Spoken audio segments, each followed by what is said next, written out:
அதை யார் இப்போ வச்சுக்கிட்டு தந்தூரி சோடா கோழி நல்ல சுவையாக இருக்கணும்னா மிக்சியில் வச்சு தேங்காய் பட்டு போல தேங்காய் வச்சு பூவோடு அரைச்சி மசாலா இருக்காது. அந்த இது குக்கி வில்லேஜ் குக்கி மாதிரிலாம் சொல்கிறாங்க. அரைச்சி பூவோடு அரைச்சி மசாலா இருக்காது. ஓ சூப்பராக இருக்கும் ப்ரோ. அப்படியா? சூப்பராக இருக்கும். அப்படியே வறுக்கிறான், ஒரு லிட்டர் எண்ணெயில் வறுக்கிறான், அரைச்சி எடுக்கணும்.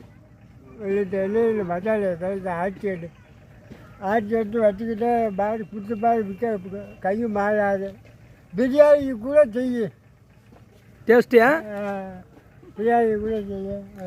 சுட்டக்கறி சுட்டக்கறிக்கு சுட்டக்கறி காட்டியா? அது கரண்ட்டு அடுப்பில் இந்த விறகு அடுப்பு